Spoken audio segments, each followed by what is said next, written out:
आंदोलन की आड़ में अराजकता फैलाने की कोशिश हो रही है। क्या आंदोलन को असामाजिक तत्वों ने हाईजैक कर लिया है? यह सवाल इसलिए क्योंकि पिछले 2 दिन के दौरान जंतर मंतर से आए कई तस्वीरें हैरान करने वाली, जिनमें मीडिया से लेकर पुलिसकर्मियों से मारपीट के आरोप लगे हैं। ऐसे कई वीडियो सामने आए जिनसे सवाल उठ रहे हैं कि भीड़ में आंदोलन के नाम पर अभियान को जंग का मैदान बनाने वाले कौन है? दावा तो विदेशी फंडिंग का भी किया जा रहा है। क्या वाकई ऐसा है? यह रिपोर्ट पूरी तस्वीर आपके लिए क्लियर कर देगी। गौर से देखिए।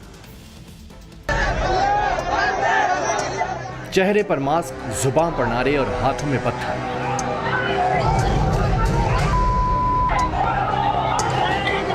दिल्ली का दिल कहे जाने वाला कनॉट प्लेस शाम ढलते ही सहम जाता है, क्योंकि रात गहराते ही जंतर मंतर पर ऐसे लोगों का कब्जा हो जाता है जो पुलिस पर सरेआम पत्थर बरसाते हैं,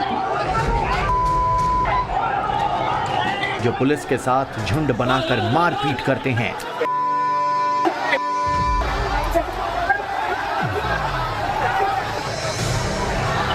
जो दुकानों और गाड़ियों में तोड़फोड़ करते हैं। सवाल यह है कि छात्रों के नाम पर अभियान जंग का मैदान किसने बनाया? क्या जंतर मंतर पर प्रदर्शन हाईजैक कर लिया गया है? क्या सीजेपी के प्रदर्शन के लिए विदेशी फंडिंग हो रही है? क्या हिंसा भड़काने के पीछे पाकिस्तान की भी साजिश है? बांग्लादेश, कतर से जंतर मंतर पर खाना ऑर्डर करने वाले कौन है? ये सवाल यूं ही नहीं है। छात्रों के नाम पर देश की राजधानी में अराजकता फैलाने की कैसे बड़ी साजिश हो रही है? जानना चाहते हैं तो एक एक वीडियो को गौर से देखिए। वीडियो नंबर 1, भीड़ में घिरा पुलिसकर्मी और झुंड बनाकर हमला करते लोग। ये तस्वीरें जंतर मंतर की ही हैं और भीड़ से घिरे पुलिसकर्मी का नाम नंद किशोर है, जो अपनी ड्यूटी पर जा रहे थे। इसी दौरान भीड़ ने घेर लिया, पहले थप्पड़ मारा। पुलिसकर्मी ने भागकर जान बचाने की कोशिश की तो भीड़ ने पीछा कर जमकर पिटाई कर दी। नंद किशोर को गंभीर रूप से घायल हालात में अस्पताल में भर्ती कराया गया है। स्टूडेंट्स वाला बिहेवियर तो नहीं लग रहा था, क्योंकि वो जिस तरह से उन्होंने हरकतें की हैं, हथियार उनके हाथ में थे। मेरी चेन, गोल्ड चेन मैंने जो पहनी थी वो उन्होंने स्नैच कर ली। मेरा एक पर्स था जिसमें मेरा सामान था, मेरा आई कार्ड था, वो भी उन्होंने स्नैच कर लिया। तो स्टूडेंट्स नहीं करते इस तरह से, उनको इस तरह की हरकतें, या वो तो बात करेंगे, जो अपनी उनकी मांगे हैं वो रखेंगे। तो वो नहीं कर रहे, वो तो वहाँ पर वारदात करने के लिए और मार पिटाई करने के लिए प्रायोजित वहाँ पर प्री प्लान करके वहाँ पर आए। फिलहाल पुलिस ने इस मामले में एफआईआर दर्ज की है। अब दूसरा वीडियो देखिए।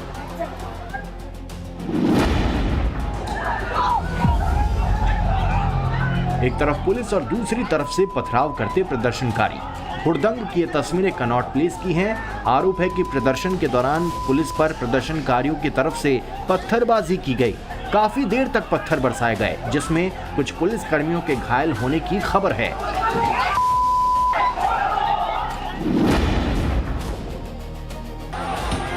पुलिस पर पथराव की ये तस्वीरें भी दिल्ली के कनॉट प्लेस की ही हैं। पुलिस हुड़दंग को रोकने पहुंची थी। प्रदर्शनकारियों ने पत्थर बरसाने शुरू कर दिए। पथराव में कई लोगों को चोट आई है।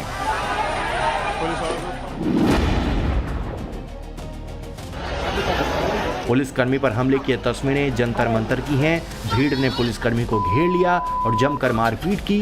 भीड़ लाठी डंडे लिए हुए थी। पुलिसकर्मी ने किसी तरह भागकर जान बचाई।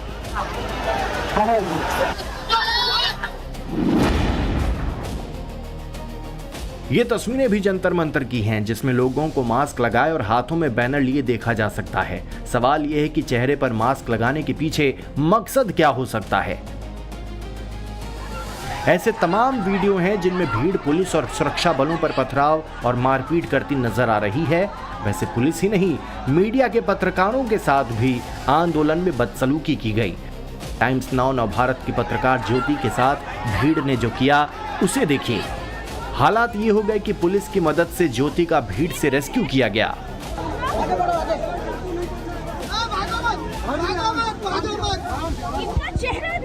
टाइम्स नाउ के पत्रकार देव कोटक की भीड़ ने न सिर्फ पिटाई की बल्कि कपड़े तक फाड़ दिए। रिपोर्टर देव का चश्मा तोड़ दिया। इतना ही नहीं, उनका फोन और उनकी घड़ी भी छीन ली गई।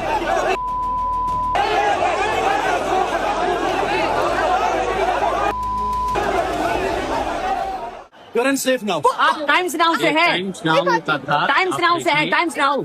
Times now. It's okay. It's okay. It's okay. नाम देव कोटक। देव कोटक। सौरभ दास इंटरव्यू लेने गए थे। मैं सौरभ ने मुझे बुलाया। हाँ मेरा फोन का है। हाँ, मेरा फोन का है। मिल जाएगा, फोन मिल जाएगा, चिंता मत करिए। हम इसकी जान बचा के लाए बड़ी मुश्किल से। दिल्ली पुलिस सूत्रों के मुताबिक जंतर मंतर पर प्रदर्शन को बाहरी असामाजिक तत्वों ने हाईजैक कर लिया है और वो नजर भी आ रहा है।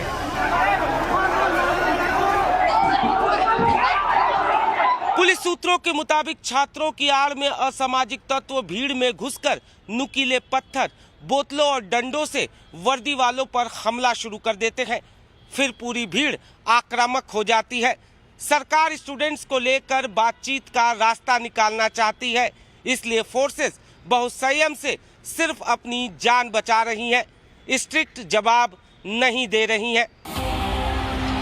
सवाल ये है कि मीडिया और पुलिस पर हमला करने वाले कौन हैं? आंदोलन के नाम पर गुंडागर्दी करने वाले कौन हैं? ये बाहर से लोग भेजे जा रहे जानबूझकर प्रोटेस्ट को खराब करने के लिए। हम यहाँ पर 1 महीने से बैठे हुए थे, 1 महीने में ऐसी कोई वारदात नहीं हुई, लेकिन अब क्या हो रहा है, जैसे ये प्रोटेस्ट बड़ा हो गया है तो ये बाहर से गुंडे भेजे जा रहे हैं बीजेपी द्वारा जानबूझकर लोगों को उकसाने के लिए, और यही लोग हैं जो पथराव कर रहे हैं बीजेपी के। अभिजीत दीपके भले ही मारपीट और पथराव के लिए बाहरी लोगों को जिम्मेदार बता रहे हों, लेकिन जंतर मंतर पर जिस तरह के हालात बनते जा रहे हैं वो देश के खिलाफ बड़ी साजिश का इशारा दे रहे हैं। दावा तो ये भी किया जा रहा है कि सबके पीछे विदेशों से फंडिंग की जा रही है। इस बीच दिल्ली हाईकोर्ट में एक जनहित याचिका दायर की गई है। याचिका अखिल भारतीय हिंदू महासभा के पूर्व उपाध्यक्ष सतीश कुमार अग्रवाल ने दायर की है, जिसमें आरोप लगाया गया है कि प्रदर्शन कोई असली छात्र आंदोलन नहीं था, बल्कि देश को अस्थिर करने की कोई बड़ी साजिश थी और इसमें विदेशी फंडिंग वाले संगठन और राजनीतिक लोग शामिल थे। संसद तक निकाले गए मार्च और विरोध प्रदर्शन की जांच एनआईए से कराई जाए। दिल्ली हाईकोर्ट याचिका पर सुनवाई के लिए तैयार हो गया है। फिलहाल आंदोलन में विदेशी फंडिंग का सिर्फ आरोप है, इसमें कितनी सच्चाई है ये कोर्ट के फैसले के बाद ही साफ हो पाएगा। लेकिन पिछले कुछ वक्त से जंतर मंतर पर एक नया और अनोखा ट्रेंड देखने को मिला है। जंतर मंतर पर प्रदर्शनकारियों के लिए दुनिया भर से खाना और नाश्ता ऑर्डर किया जा रहा है। देश से नहीं बल्कि विदेशों से भी खाने के ऑर्डर दिए जा रहे हैं। दुबई, कतर से लेकर अमेरिका और कनाडा जैसे देशों से भी फूड डिलीवरी कंपनियों को ऑर्डर जा रहे हैं। और ये बात हम नहीं कह रहे हैं, ये दावा तो जंतर मंतर पर फूड डिलीवरी करने वालों का है। कुछ दिनों से जंतर मंतर फूड डिलीवरी कंपनियों का नया ठिकाना बना हुआ है। फूड डिलीवरी कंपनियों की बाइकें घूम रही हैं। डिलीवरी बॉय के मुताबिक ऑर्डर में कहा जाता है कि जंतर मंतर पर किसी को भी खाना दे दें। सोशल मीडिया में ऐसे तमाम वीडियो हैं जिनमें डिलीवरी बॉय विदेशों से खाने के ऑर्डर मिलने की बात कह रहे हैं। इस बीच जंतर मंतर पर हुड़दंग की मार कनॉट प्लेस के कारोबारियों पर भी पड़ रही है। हालात को देखते हुए कनॉट प्लेस में सभी दुकानें, दफ्तर और रेस्टोरेंट शाम 6:30 बजे तक बंद कर दिए गए थे। सरकार प्रदर्शनकारियों से बातचीत से हल निकालने की कोशिश कर रही है, वहीं प्रदर्शनकारी अपनी मांगों पर अड़े हैं। ऐसे में जल्द समाधान के आसार फिलहाल कम ही नजर आ रहे हैं। Bureau report, times now Bharat.